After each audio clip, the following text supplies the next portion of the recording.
विद्या wire limited IPO जो 3 दिसंबर 2025 से 5 दिसंबर 2025 तक इन्वेस्टर के लिए खुला रहेगा। मार्केट में इस आईपीओ को लेकर काफी बज़ है क्योंकि कंपनी का बिजनेस मॉडल, इंडस्ट्री में इसकी पकड़, फाइनेंशियल ग्रोथ और फ्यूचर एक्सपेंशन प्लान, इन सब को मिलाकर एक काफी इंटरेस्टिंग अपॉर्चुनिटी बनती है। अगर आप सोच रहे हैं कि इस आईपीओ में अप्लाई करना चाहिए या नहीं, तो यह वीडियो आपके लिए बहुत यूजफुल रहेगा। तो चलिए वीडियो को शुरू करते हैं और जानते हैं बिल्कुल आसान भाषा में। सबसे पहले बात करते हैं आईपीओ की बेसिक डिटेल की। इस आईपीओ का प्राइस बैंड 48 से 52 रखा गया है। एक लॉट में 288 शेयर मिलेंगे और मिनिमम इन्वेस्टमेंट करीब 13,824 रुपए का पड़ेगा। कंपनी कुल 300 करोड़ रुपए जुटा रही है, जिसमें से एक हिस्सा ओएफएस है और बाकी फ्रेश इश्यूज है। फ्रेश इशू का पैसा कंपनी अपनी नई मैन्युफैक्चरिंग यूनिट लगाने में, डेप्थ कम करने में और कॉर्पोरेट इशू के लिए खर्च करेगी। अलॉटमेंट की तारीख 8 दिसंबर है और लिस्टिंग 10 दिसंबर 2025 को होने वाली है। अब बात करते हैं कंपनी के बिजनेस मॉडल पर। विद्या वायर एक वेल एस्टेब्लिश और रिलायबल कंपनी है जो वाइंडिंग और कंडक्टिविटी प्रोडक्ट बनाती है, जो कि आज की पावर इलेक्ट्रिकल और एनर्जी इंडस्ट्री में कोर मटेरियल माने जाते हैं। इनके प्रोडक्ट जैसे एनामिल्ड वायर, कॉपर बस बार, पीवी रिबन, एल्यूमिनियम पेपर और कवर्ड स्ट्रिप, इनका उपयोग power generation, transmission, electrical vehicle, renewable energy, railway और इलेक्ट्रिकल सिस्टम में होता है। यानी ये सारे ऐसे सेक्टर है जो आने वाले सालों में तेजी से ग्रो करने वाले हैं। कंपनी भारत के अलावा और भी 18 देशों में एक्सपोर्ट करती है और बड़े क्लाइंट जैसे शनाइडर इलेक्ट्रिक्स, अदानी, सिजलॉन, इसके अलावा और भी ऐसी कंपनी है जिनसे ये लंबे समय से जुड़े हैं। इनका मैन्युफैक्चरिंग प्लांट गुजरात के आनंद में है, जहां से हजीरा और मुंद्रा पोर्ट आसानी से एक्सेसिबल है। कंपनी की सबसे बड़ी स्ट्रेंथ इसकी बैकबोन इंटीग्रेशन है। विद्या वायर खुद ही कॉपर कैथोड से ऑक्सीजन फ्री कॉपर रॉड को बनाती है, जिससे करीब 35 से 40% रॉ मटेरियल वो खुद ही प्रोड्यूस कर लेती है। इससे कॉस्ट कम होती है, क्वालिटी कंट्रोल बेहतर होता है और ओवरऑल प्रॉफिटेबिलिटी इसकी इंप्रूव हो जाती है। कंपनी के पास ISO 9001, ISO 45001 और ISO 14001 जैसी इंटरनेशनल सर्टिफिकेशन भी मौजूद है, जो कि कंपनी के सिस्टम और रिलायबिलिटी को मजबूत साबित करते हैं।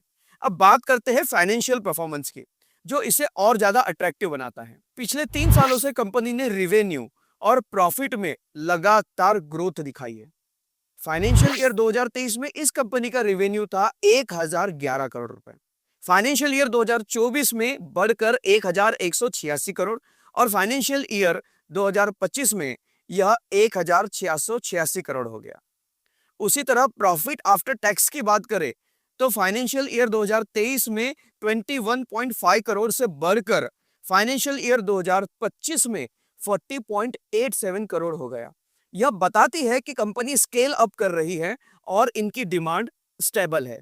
लेकिन दोस्तों, कोई भी आईपीओ पूरी तरह से रिस्क फ्री नहीं होता।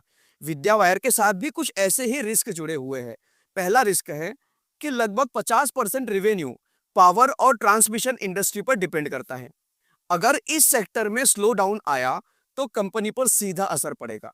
दूसरा रिस्क है कॉपर प्राइस वोलेटिलिटी, क्योंकि इसकी रॉ मटेरियल कॉस्ट में 90% हिस्सा कॉपर का है और कॉपर की प्राइस ग्लोबल मार्केट के हिसाब से काफी अप एंड डाउन होती रहती है, जिससे मार्जिन प्रेशर में आ सकता है।